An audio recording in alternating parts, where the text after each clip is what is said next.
नमस्कार साथियों, मैं रामकृष्ण स्वागत करता हूं आपके अपने एसजीसी सक्सेस द्वार पर। साथियों, मैं आर के आप लोगों के लिए लेकर के आया हूं the 10 minute show with R K sir. इसमें मैं आप लोगों को जीके जीएस के किसी एक इम्पोर्टेंट टॉपिक को, जो कि आपके कॉम्पिटेटिव एग्जाम के लिए महत्वपूर्ण हो, जहां से एक या दो प्रश्न उस टॉपिक से फंसने की जो चांस हो, उस टॉपिक को मैं आप लोगों को कवर कराऊंगा द 10 मिनट शो में। साथियों, आज का हमारा जो टॉपिक है वो विश्व के प्रमुख ज्वालामुखी को लेकर के है।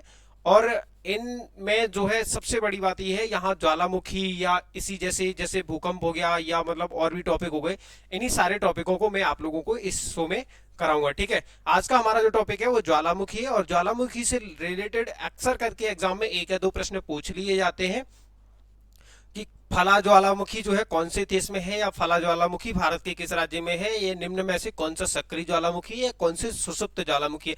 तो सबसे पहले मैं आप लोगों को यहाँ पर ज्वालामुखी क्या है, उसकी कितने प्रकार की मतलब क्रिया होती है, या ज्वालामुखी कितने प्रकार का होता है, ये सारी डिटेल बताऊंगा। उसके बाद मैं आप लोगों को आगे जो भी फैक्ट से रिलेटेड क्वेश्चन होंगे वो भी आप लोगों को यहाँ पे मतलब फैक्ट वाइज भी मैं आप लोगों को यहाँ पे बता दूंगा।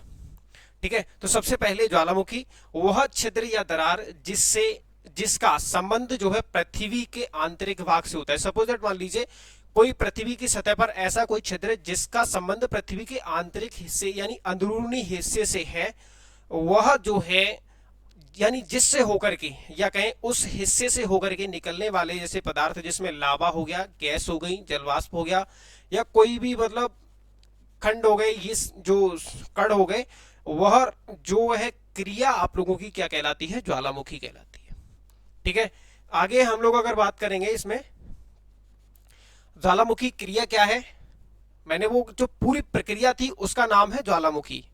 अभी ज्वालामुखी क्रिया दो प्रकार से होती है, इनमें जो है सबसे पहले धरातल पर भी, और नंबर दूसरा होता है धरातल के ऊपर भी। यानी धरातल का मतलब भूगर्भ में अंदर ही, अंदर में क्या होता है, लावा और मैग्मा जो है जम जाते हैं अक्सर करके, और जो धरातल पर होता है उसमें गैस एवं धूल कण जो है या धुआं जो है वो सारी चीजें बाहर निकलती हैं। ठीक है, तो ये ज्वालामुखी क्रिया जो है वो दो तरह से होती है, एक तो धरातल के अंदर और दूसरा धरातल के ऊपर। इसके बाद अगर हम बात करें ज्वालामुखी क्रिया से निकलने वाले पदार्थों की, तो इसमें तीन प्रकार के मुख्यतः पदार्थ निकलते हैं। सबसे पहला गैस एवं जलवाष्प, दूसरा विखंडित पदार्थ, और तीसरा होता है लावा। गैस एवं जलवाष्प में सबसे अधिक जो मात्रा होती है वो बेटा जलवाष्प की होती है, और उसके बाद इसमें कार्बन ऑक्साइड, और इसके बाद नाइट्रोजन और हाइड्रोजन क्लोराइड भी इसमें पाए जाते हैं। यानी गैस एवं जलवाष्प के जो है इसमें निकलते हैं। विखंडित पदार्थों में अगर हम बात करें, धूल एवं राख के कण जो होते हैं वो छोटे भी हो सकते हैं, और राख के बिल्कुल मतलब मुलायम भी हो सकते हैं, एक मटर के दाने के आकार के भी हो सकते हैं, और बड़े विशालकाय थोड़े कण जैसे भी हो सकते हैं, बड़े कण, बड़े परमाणु, ये मतलब जो है कोई भी चीज यहाँ से निकल सकती है, जिसमें एक बड़ा सा मतलब टुकड़ा मान लो उस चीज का, या कुछ भी मान लो। ठीक है, इसके अलावा जो तीसरी चीज होती है बेटा लावा। लावा क्या होता है, तरल पदार्थ जो भूगर्भ के अंदर है वह लावा होता है। इसे हम मैग्मा भी कहते हैं, और जब ये धरातल पर आकर के ठंडा हो जाता है तो यही बाद में आपका लावा बनता है, और लावा के बाद में ये चीज जो है वो आपकी ठंडी होने के कुछ समय पश्चात आग्नेय और रूपांतरित चट्टानों में परिवर्तित हो जाती है। ठीक है, ये आप लोग स्क्रीनशॉट भी ले सकते हैं साथ ही में। उसके बाद ये यहाँ पे मैं आप लोगों को ज्वालामुखी के अंग, एक प्रक्रिया क्या होती है ज्वालामुखी की, वो सारी चीजें बताऊंगा। जैसे मान लो ये आपका धरातल है, ठीक है, ये धरती है, और धरती में मतलब एक शंकु के आकार का, ये एक पर्वत के आकार का है। सपोज मान लो ये क्या है, ये जब लावा एवं मैग्मा इसके किनारे जम जाता है उसके बाद इसका निर्माण होता है। ठीक है, जैसे मान लो यहाँ पे छिद्र होगा तो धीमे धीमे धीमे धीमे क्या होगा, ये जो है इस पे आपका जमता रहेगा लावा एवं मैग्मा, फिर उसके बाद जो है ये आपका वो होगा।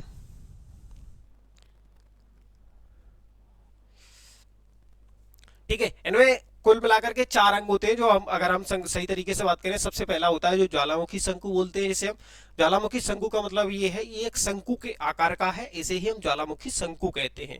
ठीक है, उसके बाद आता है आपका ज्वालामुखी नली। तो जिस रास्ते से लावा, धूलकण, राख एवं गैस बाहर निकलती हैं वही रास्ता आपका क्या कहलाता है, ज्वालामुखी नली। ठीक है, नंबर 3 पर आता है आपका क्रेटर। क्रेटर का मतलब होता है गड्ढा, कोई विशाल का गड्ढा या कोई छोटा सा गड्ढा।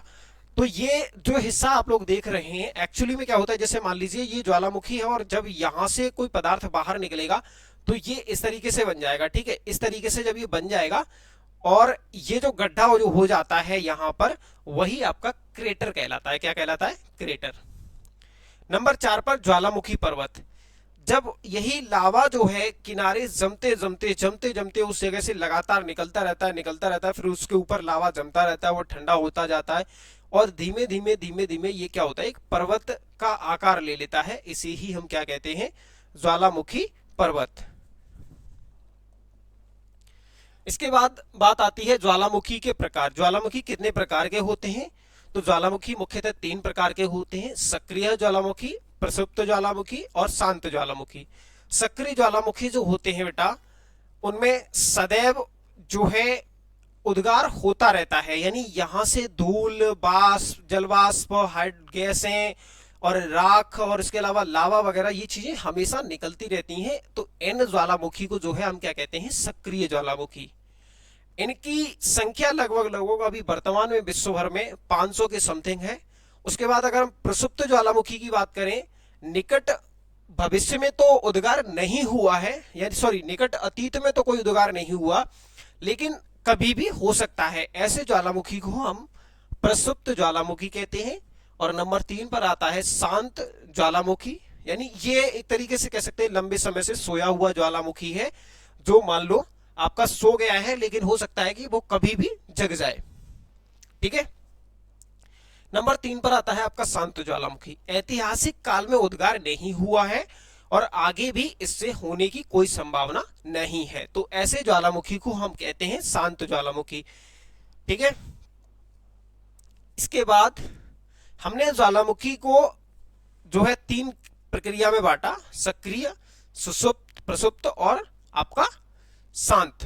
तो इनमें हम सबसे पहले सक्रिय ज्वालामुखी और उनसे संबंधित देश है उसके बारे में पढ़ेंगे और उसके बाद आगे हम अन्य दोनों को पढ़ेंगे, ठीक है। इनमें हमारा जैसे सक्रिय ज्वालामुखी में अगर हम बात करें किलाऊ, तो किलाऊ आपका हवाई द्वीप में है और लांगला बांगना ये आपका पापुआ न्यू गिनी में, पीएनजी लिख दिया है मैंने यहाँ पे, पापुआ न्यू गिनी में है। सुमेरु, मोरापी और दुकोनो ये आपका इंडोनेशिया में है। कहां पर है? इंडोनेशिया में। इसके बाद यासुर जो है आपका वो बनुआत एक द्वीप है उस पर है। माउंट एटना आपका सिसिली इटली में पड़ता है। इटली के अंतर्गत जो इटली क्या है, एक द्वीपीय देश, उसके बहुत सारे हिस्से द्वीप में है, तो उसी में एक सिसिली द्वीप है और उस पर एक द्वीप है माउंट एटना। एक्चुअली जब आपके जो भूमध्य सागर है, ठीक है, तो भूमध्य सागर में से जब बहुत सारे जो वो निकलते रहते हैं, जो जलयान बोलते हैं जिन्हें हम शिप वगैरह बोलते हैं, जब वो वहां से निकलते हैं तो वो ये चीजों को नोटिस करते रहते हैं। इसके बेस पे उनकी जो है उन्हें लोकेशन का पता चलता रहता है। स्ट्रॉम्बेली आपका लिपारी इटली में ही है। कोटापैक्सी आपका इक्वाडोर में। बेरन आपका भारत में है। भारत का एकमात्र सक्रिय ज्वालामुखी जिसका नाम है बेरन, ये भारत के अंडमान एवं निकोबार द्वीप समूह में है। मोनालोवा आपका हवाई द्वीप यूएसए में है। ओजस डोल सलाडो आपका अर्जेंटीना एवं चिली की सीमा पर है। और इसके अलावा माउंट इरेवस ये अंटार्कटिका के रास द्वीप में आता है। उसके बाद अगर हम प्रसुप्त ज्वालामुखी और उनसे संबंधित देशों के बारे में बात करेंगे तो इसमें आपका वेसुवियस ये आपका इटली में पड़ता है। फ्यूजियामा आपका जापान में पड़ता है। क्राकोटोवा आपका इंडोनेशिया में पड़ता है। नारकोंडम आपका अंडमान एवं निकोबार में पड़ता है। इसका आप लोग एक बार स्क्रीनशॉट ले लीजिए, ठीक है, पॉज करके स्क्रीनशॉट ले सकते हैं। इसके बाद आपका लास्ट है शांत ज्वालामुखी, और शांत ज्वालामुखी में देवबंद आपका ईरान में पड़ता है। कोह सुल्तान आपका पाकिस्तान में पड़ता है। माउंट पोपा आपका म्यांमार में पड़ता है। किलिमंजारो आपका तंजानिया में है। चिम्बराजो आपका इक्वाडोर में है। और एंकागुआ ये आपका एंडीज पर्वत श्रेणी पर पड़ता है, ठीक है। तो इस तरीके से ये हमारा जो है आज का ज्वालामुखी कंप्लीट हुआ। इन सारी चीजों को आप लोग पॉज करके आप नोट उसका स्क्रीनशॉट ले करके उस चीज को बार बार रिवाइज कर सकते हैं। यहां से अक्सर करके आपकी परीक्षा में एग्जाम पूछ लिए एग्जाम में जो है इससे संबंधित क्वेश्चन आपके पूछ लिए जाते हैं, ठीक है। तो थैंक यू सो मच, बहुत बहुत धन्यवाद। जय हिंद, जय भारत।